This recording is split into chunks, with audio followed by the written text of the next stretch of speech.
ஓய்வு பெற்ற சிறை பணியாளர்கள் நலசங்கத்தின் 12ஆம் ஆண்டு விழா நடைபெற்றது. கோவை கணபதி பகுதியில் உள்ள KPR திருமண மண்டபத்தில் ஓய்வு பெற்ற சிறை பணியாளர்கள் நலசங்கத்தின் 12ஆம் ஆண்டு விழா சிறப்பாக நடைபெற்றது. இவ்விழாவானது தலைவர் விஜயகுமார் தலைமையில் நடைபெற்றது. இவ்விழாவில் சிறப்பு விருந்தினராக கோவை கோட்டத்தின் சரக சிறை துறை துணைத் தலைவர் சண்முகசுந்தரம் மற்றும் மாநில தலைவர் சின்னப்பு அவர்கள் கலந்து கொண்டு சிறப்புரையாற்றினார்கள். மேலும் 10ஆம் வகுப்பு மற்றும் 12ஆம் வகுப்பில் அதிக மதிப்பெண் பெற்ற மாணவ மாணவிகளுக்கு ஊக்கப்பரிசு வழங்கப்பட்டது. மற்றும் இவ்விழாவில் புதிய மருத்துவ காப்பீடு திட்டம், மருத்துவ சிகிச்சைக்கான முழு செலவு தொகையும் காசில்லா மருத்துவம் என்ற திட்டத்தின் கீழ் செயல்படுத்தப்பட வேண்டும். ஓய்வூதியர்கள் ஓய்வூதியத்தை ஒப்படைப்பு செய்து பெற்ற தொகைக்கான பிடித்த காலத்தை 15 ஆண்டுகள் என்பதை 12 ஆண்டுகளாக மற்ற சில மாநிலங்களைப் போல் குறைக்க வேண்டும். தேர்தல் வாக்குறுதி கூடுதல் ஓய்வூதியம் 70 வயதில் 10% அளிக்க வேண்டும். சிறைத்துறையில் பணியாற்றி ஓய்வு பெற்ற சீருடை பணியாளர் மரணமடையும் நேர்வில் அருகிலுள்ள சிறையில் இருந்து சிறை அலுவலர் நேரில் வந்து உரிய இறுதி மரியாதை அளித்திட வேண்டும். ஓய்வூதியத்துடன் மருத்துவப்படி 1000 ரூபாயாக உயர்த்த வழங்க வேண்டும். குடும்ப ஓய்வூதியம் பெறுபவர்களுக்கும் குடும்ப பாதுகாப்பு நிதி திட்டம் செயல்படுத்தப்பட வேண்டும். A மற்றும் B பிரிவு ஓய்வூதியர்களுக்கு ஏற்கனவே வழங்கப்பட்டு அந்த பொங்கல் பரிசு தொகை மீண்டும் வழங்க வேண்டும். ஓய்வூதியர்கள் அரசு பேருந்தில் சலுகை கட்டணத்தில் பயணிக்க வழிமுறை செய்தல். ஓய்வூதியாளர்கள் குடும்ப நல நிதி 2 லட்சமாக உயர்த்த வேண்டும் என பல்வேறு கோரிக்கைகளை நிறைவேற்றப்பட்டது.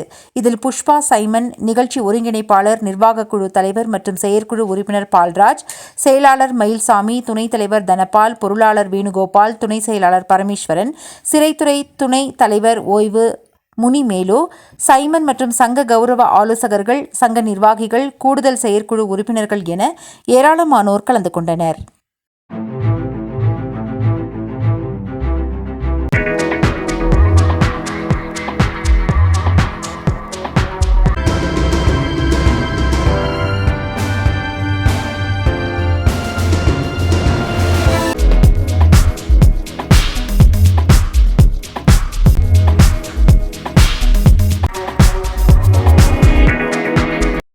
ஓய்வு பெற்ற சிறை பணியாளர்கள் 12ஆம் ஆண்டு நிறைவு விழாவொட்டி இந்த சங்கத்தினுடைய ஆரம்பித்தது பாளையங்கோட்டையிலிருந்து முதல் ஆரம்பிச்சாங்க.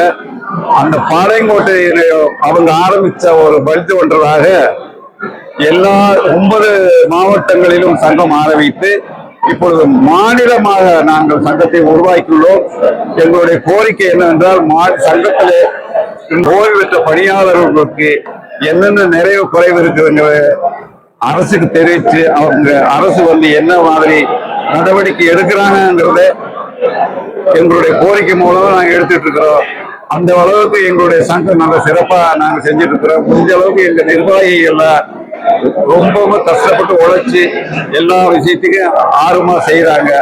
அதை தவிர சங்கத்து மெம்பர்கள் வீட்டில் ஏதாவது ஒரு துக்கமான நிகழ்ச்சி இருந்தாலும் இவங்க சங்கத்திலிருந்து ஒரு 10 பேர் 15 பேர் போய் அதில் கலந்துக்கிறாங்க. ஒரு நல்ல நிகழ்ச்சியா இருந்தாலும் போய் கலந்து நம்முடைய நோக்கமே எல்லா ஓய்வு பெற்றவர்கள் எல்லோரும் எங்கே இருக்கிறார்கள், எப்படி இருக்கிறார்கள் என்று தெரிந்து கொள்வதற்காகத்தான் நாங்கள் இந்த சங்கத்தை ஏற்படுத்தினோம். அது மாதிரி ஒவ்வொரு வருஷமும் எல்லா நண்பர்களையும் கூப்பிட்டு நாங்கள் எல்லாம் சிறப்பா அவங்களை வச்சு நல்லபடியா பேசி அவங்களுடைய மனக்குறையை தீர்க்கணும் அப்படிங்கிறதுக்காகத்தான் இந்த சங்கத்தை ஆரம்பிச்சிருக்கிறோம். அது நல்லபடியா நடந்துட்டு இருக்கு. சங்கத்துல சில தீர்மானங்கள் நிறைவேற்றிருக்கிற ஒரு முக்கியமான தீர்மானம் ஓய்வுத்துடன் மருத்துவப்படி ஒரு 1000 ரூபாய் உயர்த்தி வழங்க வேணும். அப்புறம் ஓய்வு அரசு பேருந்து சலுகை கட்டணம் அரசு பேருந்துல ஓய்வு பெற்றவங்களுக்கு சலுகை கட்டணம் கொடுக்கணும். அப்புறம் தேர்தல் வாக்குறுதியில கூடுதல் ஓய்வு இப்ப 80 வயசானா 20% ஏற்றுறாங்க. அது 70 வயசுலயே 10% உயர்த்தி கொடுக்கணும்னு கேட்டிருக்கிறோம். இந்த மாதிரி சில தீர்மானங்கள் நிறைவேற்றி கவர்மெண்ட் அதை நிறைவேறுங்கிற ஒரு நம்பிக்கை இருக்கு.